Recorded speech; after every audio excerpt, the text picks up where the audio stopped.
This video is on particle motion. It's an introduction to it, and this video is going to focus mainly on position, velocity, and acceleration. So in your notes, you're going to want to title it Particle Motion Introduction. Over the next few days, we're going to build on the knowledge that you learn in this video.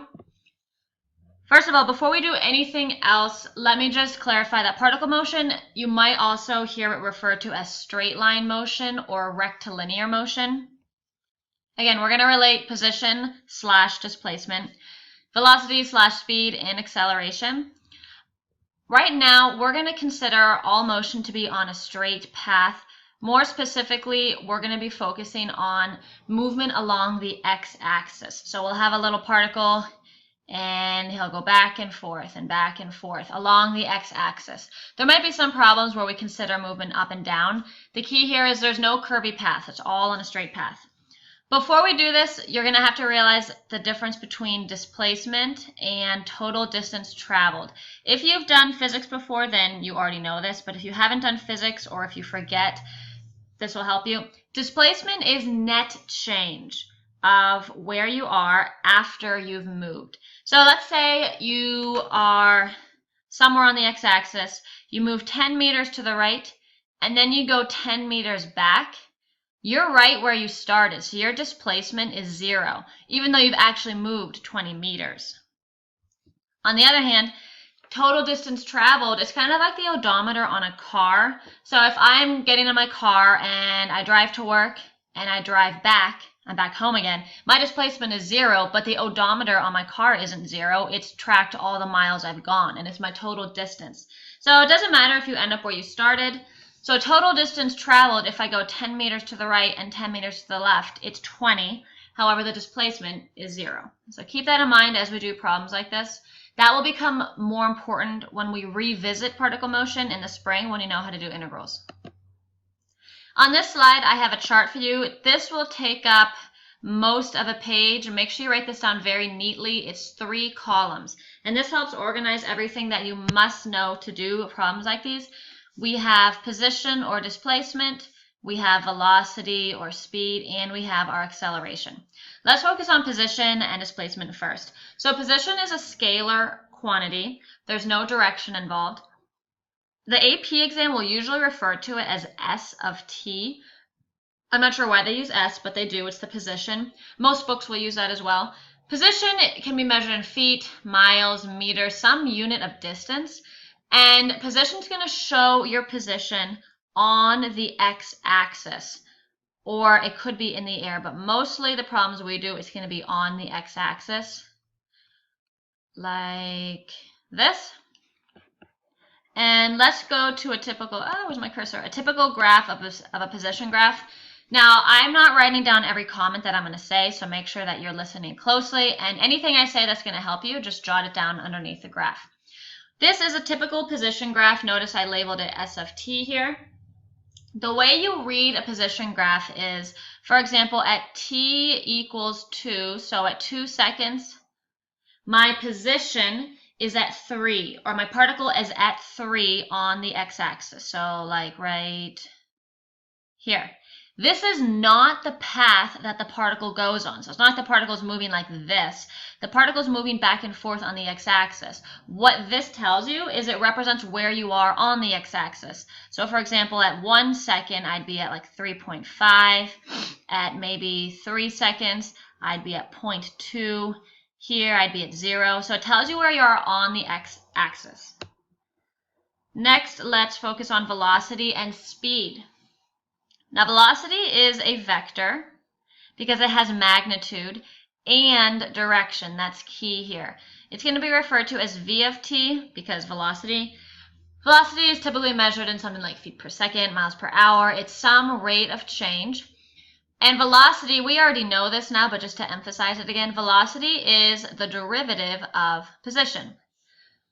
You're also going to see this pretty frequently. The absolute value of velocity, that represents speed. So when you take the absolute value of velocity, you get rid of the positive and negative aspect. It's just a number then, and that gets rid of the direction because speed doesn't care about direction. It only cares about the magnitude of it. So it's the magnitude of your velocity vector. It tells you how big your velocity vector is.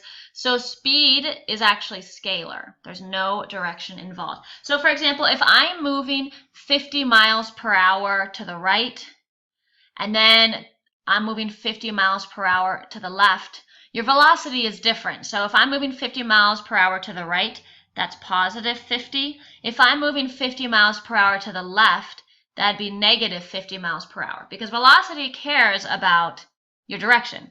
But the speed is 50 either way, because speed doesn't care about positive or negative. It doesn't care about direction.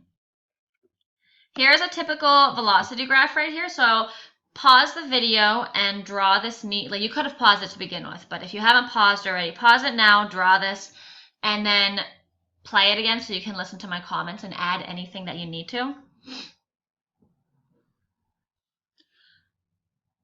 So the way that you read a velocity graph is like this. Let's say I'm at 2. So after 2 seconds, my velocity is 3. Also, before I even say anything else, let me just clarify this in green. From 0 to about 5.5 seconds, my position, or I have a positive velocity. A positive velocity is because I'm above the x-axis. That means I'm moving to the right. So if you haven't realized that yet, that's very, very important. Positive velocity is to the right. A negative velocity would be from about here, 5.5 to however far this goes.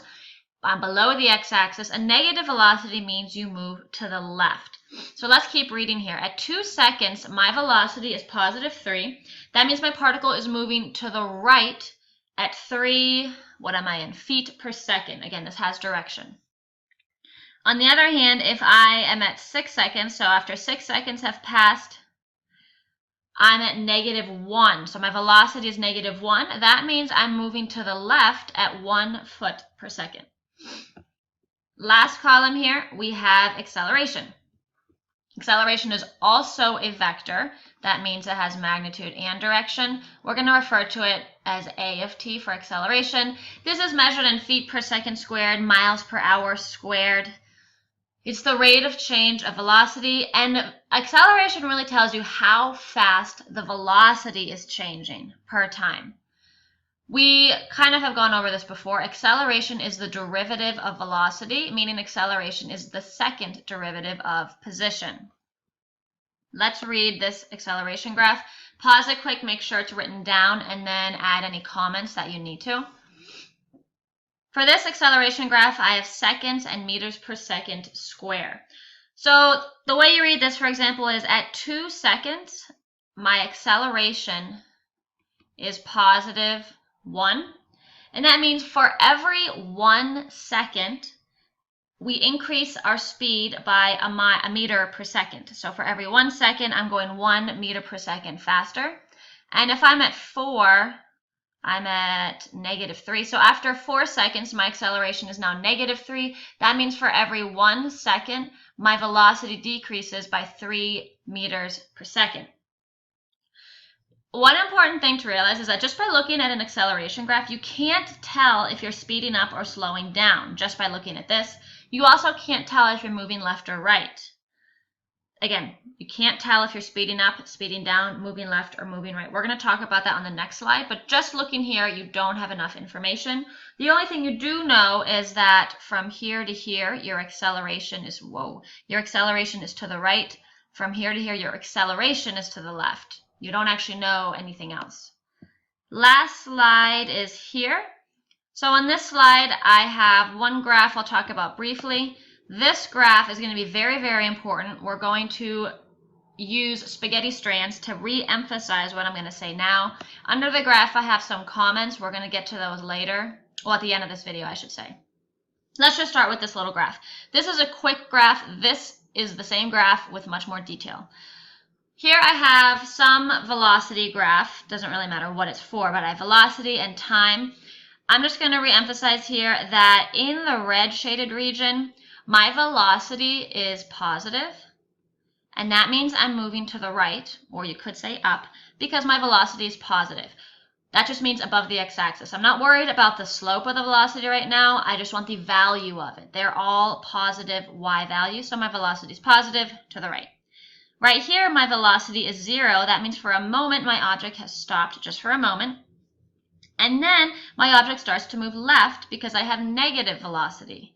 Anything below the x-axis, I have negative y outputs, so I'm moving to the left or down because velocity is less than 0. Redraw the graph, but make it bigger, and add these arrows in. So pause the video now, and this graph is pretty neat because it clarifies how we know if we're speeding up or slowing down, which is going to be very, very important. If there's a particle motion for your response on the AP exam, they're pretty much always going to ask you, are you speeding up or slowing down? And you have to be able to describe what the answer is and how you know. Now, whenever you're looking at a graph, it might seem obvious if it's speeding up or slowing down, but on the AP exam, sometimes you'll have to use it just from numbers, and this will help you realize why the numbers are what they are. So right here, on my velocity graph, what you need to realize is that I have little arrows here, and they are actually the magnitude of the velocity, and magnitude of velocity is speed. So these little arrows represent the speed. So now that I'm looking at them like this, I can also tell not only if I'm moving to the right or moving to the left, I can also tell if I'm speeding up or slowing down. Let's do this just by looking at the arrows, and then we'll talk about tangent lines. Just by looking at the arrows, my speeds are getting bigger and bigger. Look at the arrows, are getting longer and longer. If your speed is getting bigger and bigger and bigger, you're speeding up. Same deal here. I'm moving to the left this time because my velocity is negative, but my arrows are getting longer and longer and longer, meaning my speed is getting larger and larger and larger. If your speed is increasing, you're speeding up. Here, my arrows are getting smaller and smaller and smaller, so my speed is decreasing, or I'm slowing down. Even though I'm still moving to the right, even though my velocity is still positive, I'm slowing down. Here, I'm moving to the left because I'm below the x-axis. My velocity is negative. My arrows are getting smaller and smaller and smaller, so the speeds are decreasing. I'm slowing down. At this dot, again, the object is stopped. The object is also changing direction. I'm going from moving to the right, moving to the left, because the velocity is changing sign here. Underneath this graph, or next to it, depending on how you organize your notebook, write down these statements here. So in the pink regions above here and here, what we can say is the object is speeding up, and there's three reasons. Because the magnitude of velocity is increasing, or the speed is increasing. The arrows, which again are the magnitude of the velocity or the speed, are getting larger. Another thing that we're going to emphasize a lot in class is that velocity and acceleration is the slope of the tangent line, they have the same sign, so I'm speeding up. That's key.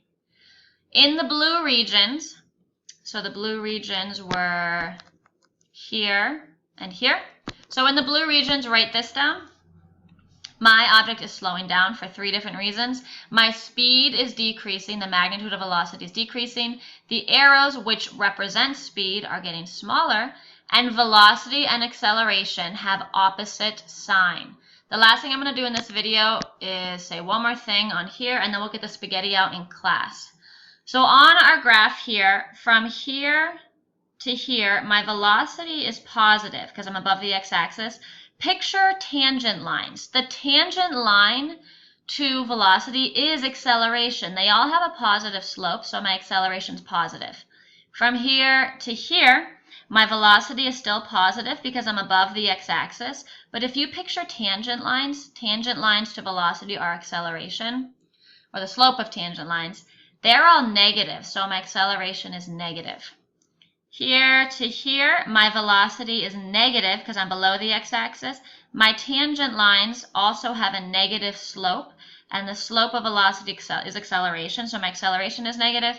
And here to here, my velocity is negative because I'm below the x-axis. However, my tangent lines have a positive slope, so my acceleration is positive. Notice when acceleration and velocity have the same sign, I'm speeding up. Same sign, they're both negative, I'm speeding up. When velocity and acceleration have different sign, I'm slowing down. When velocity and acceleration have different sign, I'm slowing down. That's one of the most important parts of this video. So we'll practice this more in class. We'll get the spaghetti out and we'll also do a little demo of this. See you soon. Have a good weekend.